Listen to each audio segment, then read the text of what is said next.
Shalom Aleichem, peace be upon you, and welcome back to the broadcast. I'm Shawn. Today, we're looking at this week's Torah portion entitled Chayei. Let me give you the Torah portion summary real quick from torahportions.org.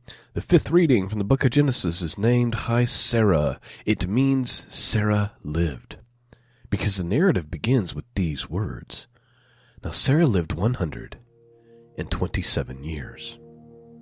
Genesis 23:1. This portion of the Torah is filled with romance and sorrow. It tells a story of how Abraham mourned his wife after her passing, and how he procured a wife for his son Isaac. At the end of this portion, Abraham is laid to rest beside his beloved wife. So kind of a quick outline here. You have Sarah's death and burial. Then you have the marriage of Isaac and Rebekah. Abraham marries Keturah. Then you have the death of Abraham, and then Ishmael's descendants. And that is what we're looking at today. It's Genesis chapter 23 through 25, verses 18. Now today, I'm going to do something a little different. I'm going to read from a different translation, a translation known as the Et Sefer. And we'll just kind of see how that goes today. If you're not familiar with it, I'm going to put a link in the description. And if you're listening via podcast, you can find it by going to scriptureandprophecy.com/Et Sefer. That's ETCEPHER,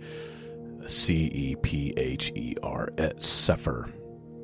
And basically what it is it's similar to the Holy Scriptures in that it has a restoration, if you will, of sacred names, the name of the Father. It has the Aleph Tav, so everywhere Aleph Tav is, which is a whole other conversation that we could have some other time.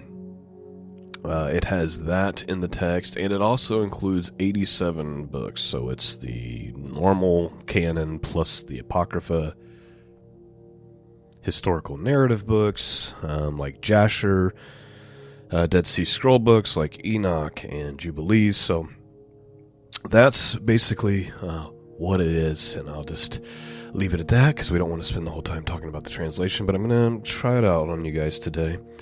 And if you're interested in it, again, I've created a link for you, scriptureandprophecy.com/Et Sefer. Sefer spelled with a C.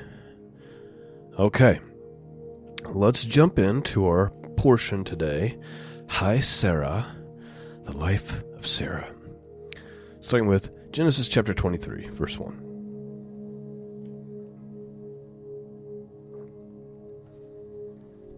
Verse 1.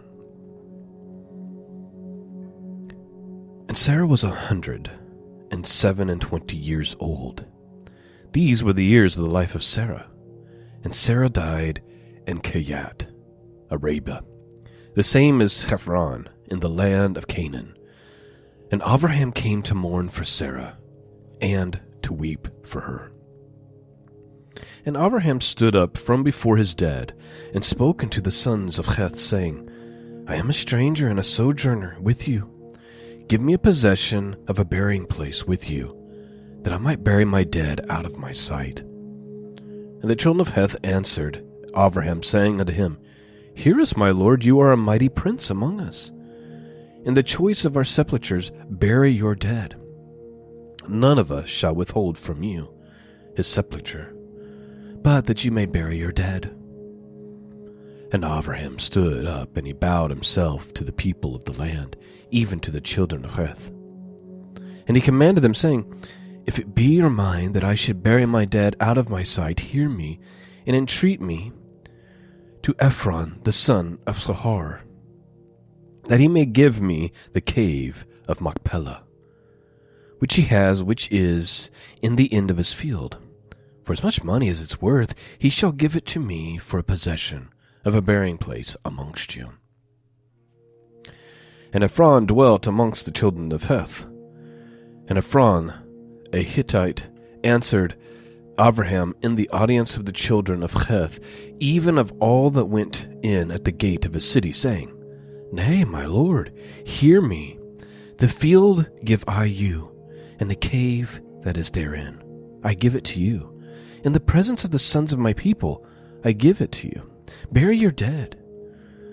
And Abraham bowed down himself before the people of the land, and he spoke unto Ephron in the audience of the people of the land, saying, But if you will give it, I pray you, hear me. I will give you money for the field.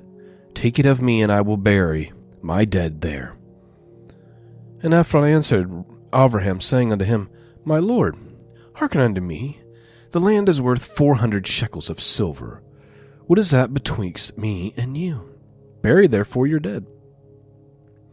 And Abraham hearkened unto Ephron. And Abraham weighed to Ephron the silver, which is named in the audience of the sons of Heth, 400 shekels of silver, current money with the merchant. Please note. So Sarah dies. They're still in kind of like a foreign land that's not their own. He's trying to make a deal, which Abraham seems to like to do, right? He makes deals with God. He makes deals with men. And he's making a deal for this burying place. Now, the guy offers to just give it to him, but Abraham says, no, I'm going to pay you. And I think there's something going on here where Abraham wants to be clear that where he's burying Sarah, this burying place that he's purchasing, that wasn't just some handshake deal that could be kind of ignored later. Rather, it's a actual transaction, a legal transaction in the eyes of all the people. Not only that, he's paying him in choice silver, the very type of silver that was accepted as exchange at that time. That's why it says current money with the merchant. So we have it. I think the whole thing here is to Abraham's wanting to make it as legally binding as possible. And so they agreed to do that. Moving forward, verse 17.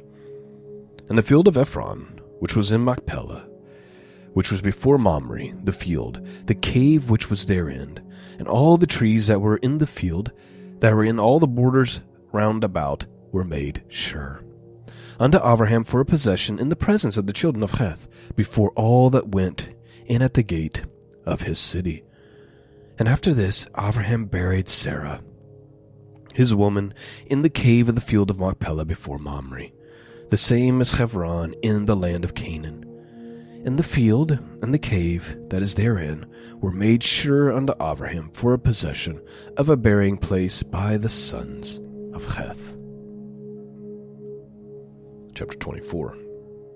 And Abraham was old and well stricken in age, and Yahuwah had blessed Abraham in all things.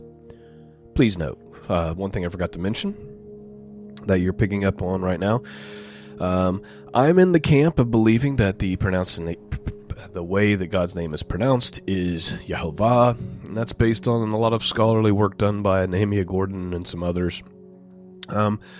Won't get into a big long thing there, but there's many who, for very good reasons, believe that it's Yahuwah. And the translators of this version, the Et Sefer, they have it in the text as Yahuwah. Wherein the Hallelujah scriptures, they just put the Paleo Hebrew there, and you kind of say it how you think it's said, where they actually put the word Yahuwah here. And so that's what I'm going to go with since I'm reading from their translations. But in case you think I've just changed on my view, I haven't. But I'm also not super dogmatic about it. I think it could be a number of things. I just happen to be persuaded more towards Yehovah. But anyway, that's why I'm saying Yahuwah today. Verse 2, And Abraham said unto the eldest servant of his house, that ruled over all that he had, Put, I pray you, your hand under my thigh, and I will make you swear by Yahuwah, the Elohai of heaven, and the Elohai of the earth, that you shall not take a woman unto my son of the daughters of the Canaanim, that meaning the Canaanites, among whom I dwell. But you shall go into my country, into my kindred, and take a woman unto my son Yitzchak. And the servant said unto him, Perchance the woman will not be willing to follow me unto this land, Must I needs bring your son again unto the land whence you came? And Abraham said unto him, Beware that you bring not my son thither again. Please note. So Abraham tells his servant, Go and procure a wife from my kin. And he says, What if I can't get her to come here? Do you want me to take your son back there? And Abraham very explicitly says, Do not do that. Beware of it. This is a serious matter. Do not take my son back there. I think the issue here is that God has promised Abraham this land, and taking his son back would be a huge mistake. For one, what if, Isaac goes back and falls in love with this woman and she doesn't want to leave, and now we've got a problem, right? We're not going in the direction that God told us to go. So Abraham's very clear, no, you have to procure a wife for Isaac and bring her here. And he is not, under any circumstances, to be taken back there. Verse 7, and I believe he kind of explains this lightly here.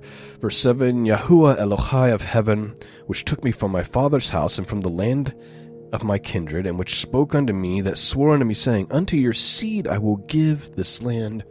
He shall send his angel before you, and you shall take a woman unto my son from thence. And if the woman will not be willing to follow you, then you shall be clear from this my oath. Only bring not my son thither again. And the servant put his hand under the thigh of Abraham his master, and swore to him concerning that matter. Verse 10, and the servant took 10 camels of the camels of his master, and departed, for all the goods of his master were in his hand. And he arose, and he went to Aram Naharaim, unto the city of Nahor. And he made his camels to kneel down without the city by a well of water, at the time of evening, even the time that women go out to draw water. And he said, O Yahuwah, Elohai of my master Abraham, I pray you send me good speed this day, and show kindness unto my master Abraham. Behold, I stand here by the well of water. And the daughters of the men of the city came out to draw water. And let it come to pass, that the damsel to whom I shall say, Let down your pitcher, I pray you, that I may drink. And she shall say, Drink, and I will give your camels drink also. Let the same be that you have appointed for your servant Yitzchak, and thereby shall I know that you have showed kindness unto my master. So please note, the servant prays a very specific prayer. Lord,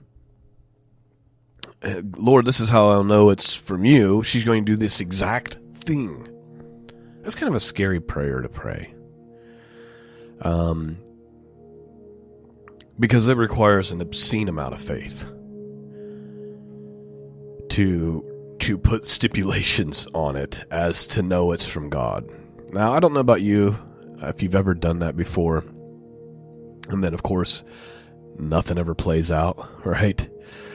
To me, this just seems like a frightening prayer to have all these stipulations, but this is the faith of this servant, and I'm sure he's seen miracle after miracle after miracle where his master Abraham is concerned, and so, not to mention Abraham promised him that the angel of the Lord would go out before him.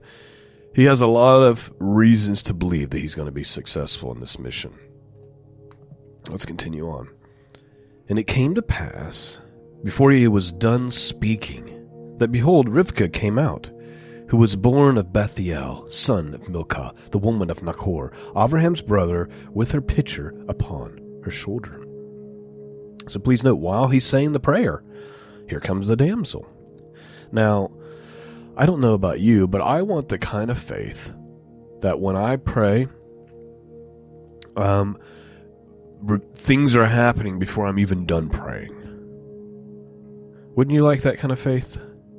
Verse 16, and the damsel was very fair to look upon, a virgin, neither had any man known her. And she went down to the well and filled her pitcher and came up. And the servant ran to meet her, and he said, Let me, I pray you, drink a little water of your pitcher. And she said, Drink, my lord. And she hastened and let down her pitcher upon her hand and gave him drink. And when she was done giving him drink, she said, I will draw water for your camels also, until they are done drinking. And she hastened, and she emptied her pitcher in the trough, and ran again into the well to draw water, and drew for all of his camels. And the woman and the man, wondering at her, held his peace, to whether Yahuwah had made his journey prosperous or not. And it came to pass, as the camels were... Please note, I think that's important. It says that he held his peace to see if this would be the fulfillment of his prayer or not, rather than, try to lead her to do one of these things, right? He wasn't like, hey, will you also water the camels? And then be like, look, God answered my prayer. No, he had a very specific prayer to be answered in a very specific way, and he's letting it play out to see whether or not God is in it. It says he held his peace to whether Yahuwah had made his journey prosperous or not. Verse 22, and it came to pass, as the camels were done drinking, the man took a golden earring, a half a shekel of weight, and 2 bracelets for her hands of 10 shekels weight of gold. And he said, Whose daughter are you? Tell me, I pray you. Is there room in your father's house for us to lodge? And she said unto him, I am the daughter of Bethuel, the son of Milcah, which bore unto Nachor. She said moreover unto him, We have both straw and provender enough, and room to lodge in. And the man bowed his head and worshipped Yahuwah. And he said, Blessed be Yahuwah Elohai of my master Abraham, who has not left destitute my master of his mercy and his truth. I, being in the way, Yahuwah led me to the house of my master's brethren. And the damsel ran and told him of her mother's house these things. And Rivkah had a brother, and his name was Laban. And Laban ran out to the man unto the well. And it came to pass, when he saw the earrings and the bracelets upon his sister's hands, and when he heard the words of Rivkah his sister, saying, Thus spoke the man to me, that he came into the man, and behold, and he stood by the camels at the well. And he said, Come in, you blessed of Yahuwah, wherefore stand you without? For I have provender, I have prepared the house and the room for your camels. And the man came to the house, and he unhinged his camels, and he gave straw and provender for the camels, and water to wash his feet, and the man's feet that were with him, and the men's feet that were with him. And there was set meat before him to eat, but he said, I will not eat until I have told my errand. And he said, Speak on. And he said, I am Abraham's servant, and Yahuwah has blessed my master greatly, and he has become great. And he has given him flocks and herds and silver and gold, and menservants and maidservants and camels and asses. And Sarah, my master's woman, bore a son to my master when she was old. And unto him he has given all that he has. And my master made me say, swearing, You shall not take a woman to my son of the daughters of Canaan, in whose land I dwell, but you shall go into my father's house, and to my kindred, and take a woman unto my son. And I said unto my master, Perchance the woman will not follow me. And he said unto me, Yahuwah, before whom I walk, will send an angel with you, and prosper your way, and you shall take a woman for my son, of my kindred, and my father's house. Then shall you be clear from this my oath when you come to my kindred. And if they give you not one, you shall be clear of my oath. And I came this day unto the well, and I said, O Yahuwah Elohai of my master Abraham, if now you do prosper my way which I go, behold, I stand by the well of water. And it shall come to pass that when a virgin comes forth to draw water, and I say to her, Give me, I pray you, a little water of your pitcher to drink. And she say to me, Both you and I also draw water for your camels. Let the same be the woman whom Yahuwah has appointed out of my master's son, or for my master's son. And before I was done speaking in my heart, behold, Rivkah came forth with her pitcher on her shoulder, and she went down unto the well, and drew water. And I said unto her, Let me drink, I pray you. Please note. Notice that he said, Well, there's a couple things. He's recounting this story because he's like, he wants them to see that this is not just some act that he's doing or his master Abraham, that God himself is involved. And he's saying, look, think about how impossible this is. I say this prayer and I'm saying it in my heart, right? Meaning he's praying quietly. It's not like he's praying out loud, right? This is an internal, non-vocal prayer. It's a prayer within the heart.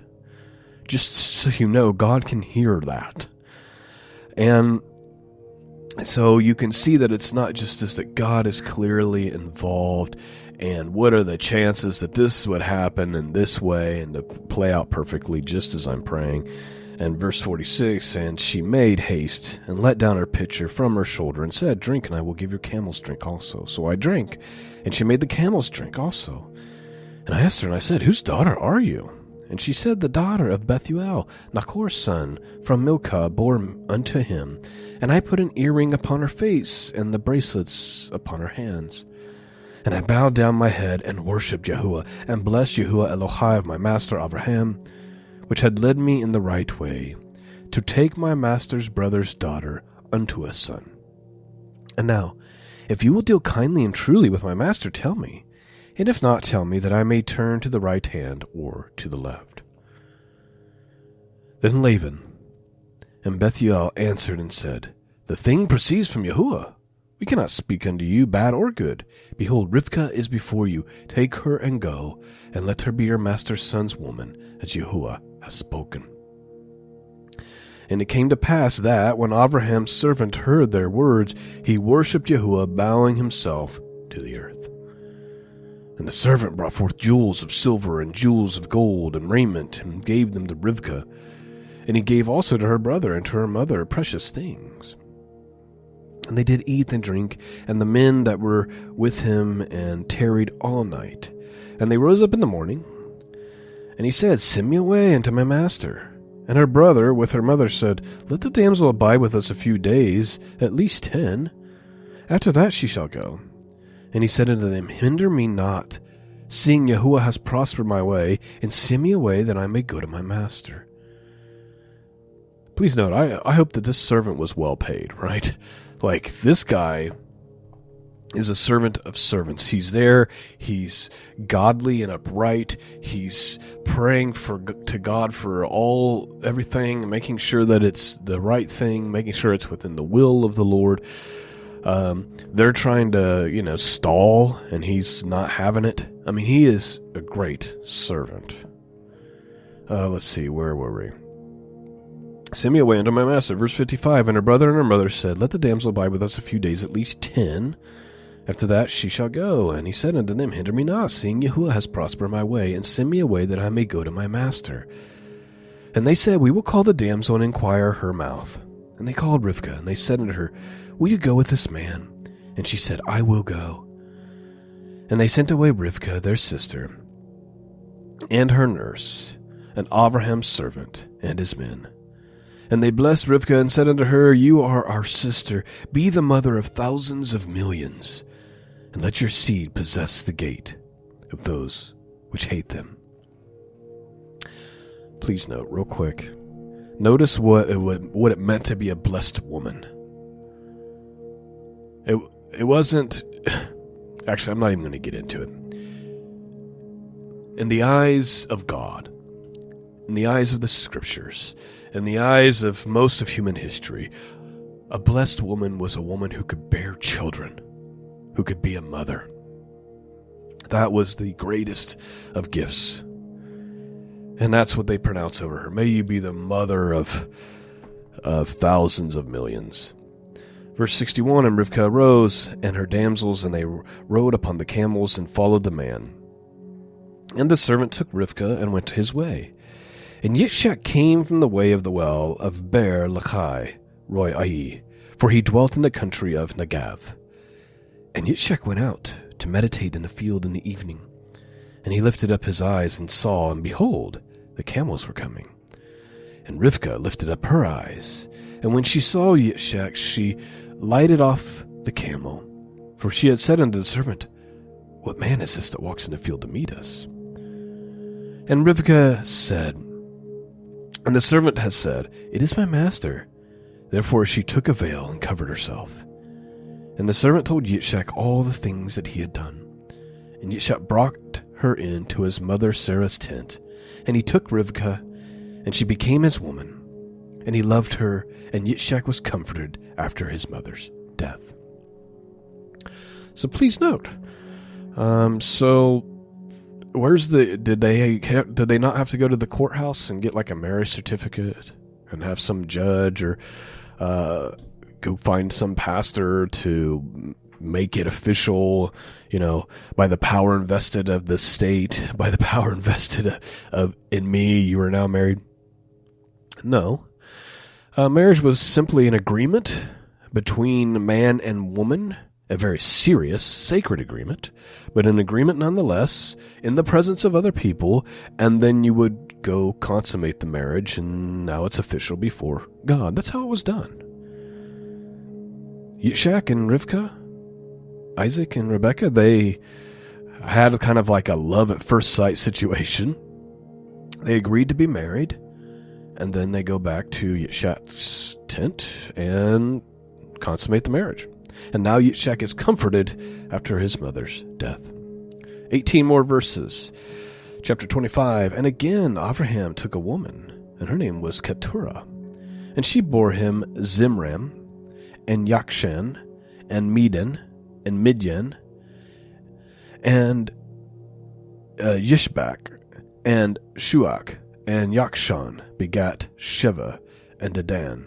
And the sons of Dedan were Asherim, and Leshayim, and Lumayim. And the sons of Midian, Ephah, and Epher, and Chanach, and Avidia, and Eldah. All these were the children of Keturah. And Abraham gave all that he had unto Yitzchak. But unto the sons of the concubines which Abraham had, Abraham gave gifts, and sent them away from Yitzchak his son, while they yet lived eastward unto the east country. And these are the days of the years of Abraham's life which he lived, 160 years. And Abraham gave up his ruach, that is to say, the spirit, and died in a good old age, an old man, full of years, and was gathered to his people. And his sons Yitzchak and Ishmael buried him in the cave of Machpelah, in the field of Ephron, the son of Sachor, the Shittite, which is before Mamre, in the field which Abraham purchased of the sons of Heth. There Abraham was buried, and Sarah his woman. And it came to pass after the death of Abraham that Elohim blessed his son Yitzchak, and Yitzchak dwelled by the well, Bera Lachai Roy. Now these are the generations of Ishmael, Abraham's son, whom Hagar, the Mitzrayim, that is to say the Egyptian, Sarah's handmaid, bore unto Abraham. These were the names of the sons of Ishmael by their names according to their generations. The firstborn of Ishmael, Naviath, and Kador, and Adbiel, and Mizsam, and Mishma, and Duma, and Massa, and Hadar, and Tema, and Yittur, Niphaish, and Kadima. These are the sons of Ishmael, and these are their names by their towns, and by their castles, 12 princes according to their nations. And these are the years of the life of Ishmael, 137 years, and he gave up his ruach, and died, and was gathered unto his people. And they dwelt from Havilah unto Shur, that is before Mitzrayim, as you go toward Asherah, and he died in the presence of all his brethren. That, my friends, is where the portion ends, and I pray you've been blessed by this study this morning. You can let me know what you think about the Sefer reading. Anytime you start reading from a different translation, until you get used to the way it flows and all of those things, it's kind of rough in the reading process. But I'll let you guys kind of be the judge of that. Either way, the Word of God has been read, and it never returns void. The story of Isaac and Rebekah is beautiful, and just the whole thing, the way it goes down, the faith of the servant, all of that is just beautiful, and I enjoy reading that story very much. All right. Thank you for listening, my friends. Please consider supporting the mission of truth. If you're being blessed by this work, you can do that by going to scriptureandprophecy.com. There's a support and donate tab at the top. That's all I have for you this morning. Peace and grace be with all of you, and until next time, God bless.